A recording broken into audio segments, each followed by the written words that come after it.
Subscribe பண்ணுங்க. அப்படியே பக்கத்துல இருக்க பெல் ஐகானையும் பிரஸ் பண்ணுங்க. இந்த பதிவில் நம்ம என்ன பார்க்க இருக்கோம் அப்படின்னு கேட்டுக்கிட்டிங்கன்னா, பிப்ரவரி மாதத்திற்கான பலாபலன்கள். பிப்ரவரி மாதம் உங்களுடைய ஜென்ம ராசிக்கு கோச்சார பலன்களின் அடிப்படையில் எப்படி இருக்குது அப்படிங்கிறத பார்க்க போகிறோம். இது ஒரு பொதுவான பலன்கள் நண்பர்களே. இதோடைய பலன் வந்து அதிகபட்சம் ஒரு 10% அவ்வளோதான். அதுக்கு மேலே இதுக்கு பலன் கிடையாது. சரிங்களா? சரி, இப்போ நான் இதில் ஒரு 5 பாயிண்ட் சொல்கிறேன். 5மே உங்களுக்கு நடந்துருமானா அப்படி கிடையாது. அப்புறம் எதுங்க சொல்கிறீங்க அப்படின்னு கேட்பீங்க. ஒவ்வொரு பலன் சொல்லும் போதும் உங்கள் சுய ஜாதகத்தை கையில் எடுத்து வச்சுக்கிடுங்க. உதாரணத்துக்கு திருமணமா, இந்த தசாபுக்தி நடக்குதா பாருங்க. ஒவ்வொரு விஷயத்தை நான் இங்கே சொல்லும் போதும் பலன் 5 பாயிண்ட் சொல்கிறேன்னா 5 பாயிண்ட்டுக்கும் உங்கள் ஜாதகத்தில் இந்த தசாபுக்தியும் ஓடினா தான் அந்த பலன் நடக்கும். ஏன்னா ஜாதகமும் கோச்சாரமும் சேரும்போது தான் உங்களுக்கு பலன் கிடைக்கும். அப்படி இருக்கும்போது உங்கள் சுய ஜாதகத்தை கையில் எடுத்து வச்சுக்கிடுங்க. உங்கள் சுய ஜாதகப்படி நான் சொல்கிற பலனுக்கு அந்த தசாபுக்தியும் எந்த பலனுக்கு நடக்குதோ அந்த குறிப்பிட்ட பலன் மட்டும்தான் உங்களுக்கு நடக்கும் வலுவா. சரிங்களா? அதை மட்டும் நீங்கள் எடுத்துக்கிறது நல்லது. இந்த புரிதலோட நம்ம இப்போ பலன்களுக்குள்ளே போவோம். இந்த பிப்ரவரி மாதம் உங்களுடைய ஜென்ம ராசிக்கு எப்படி அமைகின்றது வாருங்கள் பார்க்கலாம். மிதுனம், மிதுன ராசி நேயர்களே, மிதுனத்தை பொறுத்த மட்டிலும் இந்த மாதம் ஒரு வகையில் சில நன்மைகள் உண்டு. ஒரு சில விஷயங்களில் கொஞ்சம் நிதானமாக இருக்கணும். முதல்ல நம்ம நன்மை என்ன அப்படிங்கிறத பார்த்துருவோம். இந்த மாதத்தை பொறுத்த மட்டிலும் மிதுன ராசிக்காரங்களாம் கொஞ்சம் துருதுருன்னு இருப்பீங்க. ஜென்ம ராசிக்குள்ளாகவே செவ்வாய் பகவான் ஆதிக்கம் செலுத்துகிறார். வேகத்திற்கான ஒரு கிரகம். படார் படார்னு பேசுவீங்க, கொஞ்சம் தைரியமாக பேசுவீங்க. எதையும் எடுத்தோம்னா துருதுருன்னு முடிச்சிடணும் அப்படிங்கிற மாதிரியான அந்த துருதுருன்னு என்னங்க லோக்கல் லாங்குவேஜில் ஸ்பீடுன்னு அர்த்தம், வேற ஒன்றும் இல்லை. அப்படி இருக்கக்கூடியது மாதிரியான ஒரு அமைப்பு. சரி, இப்போ நம்ம பலன்களுக்குள்ளே போயிடுவோம். இந்த மாதம் மிதுனராசி நேயர்களை பொறுத்த மட்டிலும் வேலை வாய்ப்புகள் கிடைக்கின்ற அற்புதமான மாதம். அதுலேயே 2வது வாரமும் 3வது வாரமும் வேலை வாய்ப்புகள் கிடைக்கிறதுக்கான அமைப்பு உங்களுக்கு உண்டு. அது கொஞ்சம் சிறப்பான வேலையா அப்படின்னு நம்ம சொல்ல முடியாது, பட் பரவாயில்ல அப்படிங்கிற மாதிரியான ஒரு நல்ல வேலை வாய்ப்புகள் கிடைக்கும். ஆக அன்பு நண்பர்களே, உங்கள் சுய ஜாதக படி இப்போ எல்லாருக்கும் வேலை கிடைச்சிருமா? இப்போ 10 மிதுன ராசிக்காரங்க பண்ணுறாங்க, ட்ரை பண்ணுறாங்க. கோச்சாரம் 10 பேரும் முயற்சிக்கிறாங்கன்னு சொல்லுது. ஆனால் அதில் யாருக்கு வேலை கிடைக்கும்? 6ஆம் இடம் அல்லது 10ஆம் இடம். இப்போ தான் சொன்ன ஜாதகத்தை கையில் எடுத்து வச்சுட்டு உட்காருங்க. 6ஆம் இடம் அல்லது 10ஆம் இடம் சம்மந்தப்பட்ட தசாபுக்தியும் யாருக்கு கூட போகுதோ அவங்களுக்கு மட்டும்தான் வேலை கிடைக்கும். கோச்சாரம் நீங்கள் ட்ரை பண்ணுறது சொல்லுது, தசாபுக்தி தான் ரிசல்ட் வரும். ஆக அன்பு நண்பர்களே, இந்த காலகட்டம் வேலை வாய்ப்புகள் கிடைக்கின்ற காலகட்டம். இந்த தசாபுக்தியும் நடக்குது 6ஆம் இடம் அல்லது 10ஆம் இடம் சம்மந்தப்பட்டு என்று சொன்னால் தாராளமாக நீங்கள் முயற்சிக்கலாம். உறுதியாக உங்களுக்கு உத்தியோகம் கிட்டும். 2வது, தொழில் பண்ணணும். சரி. பிள்ளை கல்யாணம் பண்ணணும். சரி. இல்லை படிக்க வைக்கணும். சரி. இல்லை வீடு கட்டணும். எதையோ ஒன்று பண்ணிக்கிட்டு போங்க. என்னையா வேணும் அப்படின்னு கேட்டிங்கன்னா, பேங்க் லோன் வாங்கணும், ட்ரை பண்ணிக்கிட்டு இருக்கேன் அப்படிம்பாங்க இல்லைங்களா?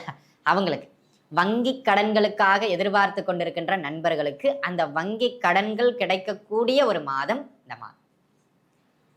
அதே போல் வெளியில வட்டிக்காக காசு கேட்டிருக்கேன், எங்கேயும் கிடைக்கல, இந்த கடன், இந்த ஒரு நெருக்கடி, அதை சமாளிக்கிறதுக்கு ஒரு கடன் தேவைப்படுது, ஆனால் கேட்குற இடங்களில் கிடைக்கல அப்படின்னா இந்த மாத முயற்சிகள் அதே குறிப்பிட்ட 2வது வாரமும் 3வது வாரமும் கடன் கிடைக்கின்ற வாய்ப்பு பலமாக உண்டு. சரி, அப்படியே உங்கள் சுய ஜாதகத்துக்கு வாங்க. 6ஆம் இடம் சம்பந்தப்பட்ட தசாபுக்தியும் போகுது அப்படின்னு சொன்னால் உறுதியாக அந்த கடன் அமைப்புகள் கிடைக்கும். கூடவே 9ஆம் இடம் சம்பந்தப்பட்ட தசாபுக்தியும் போது பேங்க் லோனாவே கிடைச்சிரும். 6ஆம் இடம் சம்மந்தப்பட்ட போது வட்டிக்கு கிடைக்கும், கந்து வட்டிக்கு. சரிங்களா? ஆக அன்பு நண்பர்களே, இந்த காலகட்டம் உறுதியாக எதிர்பார்க்கின்ற கடன் கிடைக்கக்கூடியது மாதிரியான ஒரு நல்ல தசாபுக்தியாக இந்த தசாபுக்தி அமைய பெறுகின்றது அப்படிங்கிறது விஷயம். புரியுதுங்களா? அது ஒரு அமைப்பு. அதனை அடுத்ததாக அன்பு நண்பர்களே, இந்த மாதத்தை பொறுத்த மட்டிலும் உங்களுக்கு இந்த விளையாட்டுத்துறை அது சம்மந்தப்பட்டு இருக்கிறவங்களுக்கு விளையாட்டுகளில் நல்ல வெற்றிகளை பெற்று தருவாங்க. வழக்குகள் ஏதேனும் போய்கிட்டு இருக்கு, அந்த வழக்குகளில் வெற்றிகளை பெற்றுக் கொடுக்கும். அந்த மாதிரியான ஒரு அமைப்பு.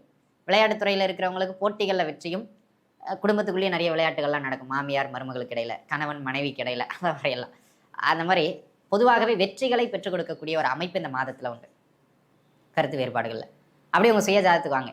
9ஆம் இடமோ அல்லது 11ஆம் இடமோ சம்பந்தப்பட்டு தசை புக்தியும் செல்லுமானால் உறுதியாக உங்களுக்கு வெற்றிகள் உண்டு அப்படிங்கிறதுல மாற்றம் கிடையாது. ஏதாவது ஒரு வழக்கு போய்கிட்டு இருக்கு, இப்போ ஹியரிங் வரலாம்.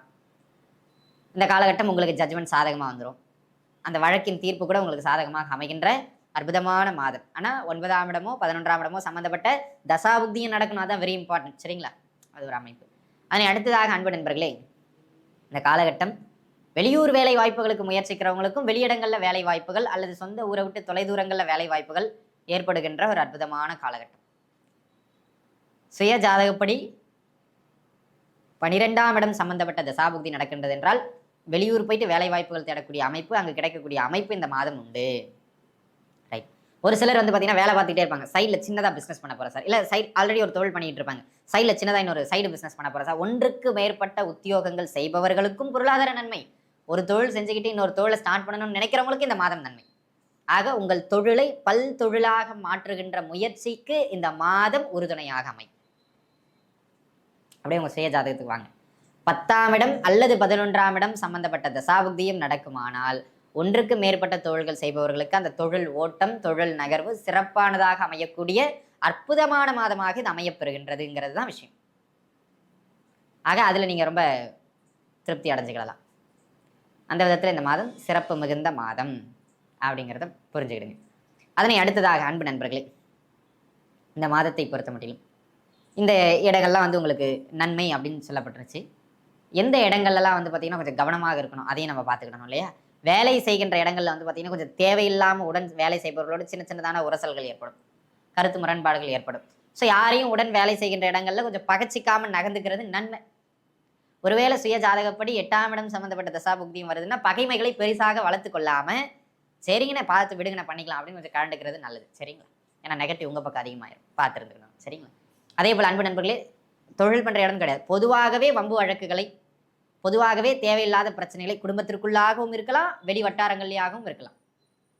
என்னையா நான் சிவனேன்னு போயிட்டு இருக்கேன், இது ஒரு தலைவலியாக தேவையில்லாமல் புது புது பிரச்சனையாக வருது அப்படின்னு சொல்லுவோம் இல்லையா? அந்த மாதிரி குறிப்பாக 2வது வாரமும் 3வது வாரமும் எதையாவது ஒன்று குடும்ப பிரச்சனையாக இருக்கலாம், தொழில் பிரச்சனையாக இருக்கலாம், இது மாதிரி ஏதாவது ஒரு தொந்தரவுகள் அப்பப்போ உங்களை கிள்ளி பார்த்துக்கிட்டே இருக்கும்.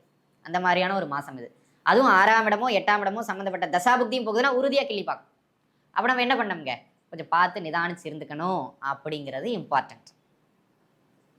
அதை பார்த்துக்கிடுங்க. அதனை அடுத்ததாக அன்பு நண்பர்களே, இந்த காலகட்டத்தை பொறுத்த மட்டிலும் உடல் நிலையில் கொஞ்சம் கூடுதல் கவனம் தேவை. ஹெல்த் ரிலேட்டடாக பார்த்தீங்கன்னா சின்ன சின்ன தொந்தரவுகள், குறிப்பாக வயதான மிதுன ராசிக்காரங்க இல்லை குழந்தைங்கள்லாம் இருக்கீங்கன்னா உடல் நிலையில் கொஞ்சம் கூடுதலான கவனம் தேவை. இந்த சீசனுக்கு ஒத்துக்காத தேவையில்லாத ஃபுட்டெல்லாம் எடுக்காதீங்க அப்படிங்கிறது தான் பாயிண்ட். ஒருவேளை தசாபுக்தி படி 6ஆம் இடம் அல்லது 8ஆம் இடம் அல்லது 12ஆம் இடம் சம்மந்தப்பட்ட தசாபுக்தியும் போகின்றது என்றால் அது மருத்துவ செலவை ஏற்படுத்துறதுக்கு வாய்ப்பு அதிகம். அப்போ நம்ம என்ன பண்ணோம், உணவு பழக்க வழக்கங்களை கொஞ்சம் நிதானிச்சு இருந்துக்கிட்டோம்னா பெரிய தொந்தரவாக ஏற்படுகின்ற அமைப்பு இல்லை அப்படிங்கிறதான் பாயிண்ட். அதை நம்ம புரிஞ்சுக்கிட வேண்டியது அவசியம். ஆக அன்பு நண்பர்களே, இந்த இடங்கள்லாம் கொஞ்சம் கவனமாக இருக்கணும் அப்படிங்கிறது வெரி இம்பார்ட்டன்ட். ஓகேங்களா? ஆக இதுதாங்க மிதுனராசினியர்களை பொறுத்த மட்டும் இந்த மாதம் பலன். எங்க கல்யாணத்தை பற்றி சொல்லவே இல்லை, குழந்தை பாக்கியத்தை பற்றி சொல்லவே இல்லை, மறந்துட்டீங்க அப்படின்னு நினைப்பீங்க. இந்த மாதம் கோச்சார் ரீதியாக அது சார்ந்த நகர்வுகள் இல்லை. ஆனால் உங்கள் சுய ஜாதக அமைப்பின்படி கோச்சாரம் வந்து தான் பலன் நடக்கும் இல்லை. சுய ஜாதகப்படி கல்யாணத்துக்கோ அல்லது குழந்தை பாக்கியத்துக்கான தசாபுக்தியோ உங்களுக்கு நடக்குது அப்படின்னு சொன்னால் அது நீங்கள் பெரிய முயற்சி எதுவும் இல்லாமல் இயல்பாகவே அமையும், கவலைப்பட வேண்டிய அவசியம் இல்லை. ஆக எனது அருமை மிதுனராசி நேயர்களே, இப்போ நம்ம எச்சரிக்கையாக இருங்கன்னு சொன்ன இடங்கள்ல கொஞ்சம் நிதானித்து என்ன செய்யணும் என்ன செய்யக்கூடாது, யாருக்கிட்ட வம்பு வளர்க்கணும் வளர்க்கக்கூடாதுங்கிறத யோசித்து செயல்படுறது மிக நல்லது. சரிங்களா? அதனால் நிதானமே பிரதானமாக கொள்ள வேண்டியது அவசியமான ஒன்று அப்படிங்கிறத புரிஞ்சுக்கிடுங்க. அவசரப்பட்டு ஒரு வேலையை விட்டுட்டு இன்னொரு வேலைக்கு ட்ரை பண்ணாதீங்க. இக்கரைக்கு அக்கறை பச்சைங்கிற மாதிரி தொந்தரவுகளை தர்றதுக்கு தான் வாய்ப்பு அதிகம். பார்த்து இருந்துக்கிறது மிக மிக நல்லது. உங்களுக்கு எந்த தெய்வம் பிடிக்குமோ அந்த தெய்வத்தை இருக பிடித்து வழிபாடு செய்வது கூடுதல் நன்மை தரும். அனைவரும் நன்றாக இருப்பீர்கள். எல்லாம் வல்ல பரம்பொருள் உங்களுக்கு துணை புரியட்டும். வாழ்க வளமுடன். நன்றி. மேலும் தகவலுக்கு எங்க சேனலை மறக்காம சப்ஸ்கிரைப் பண்ணுங்க. நன்றி.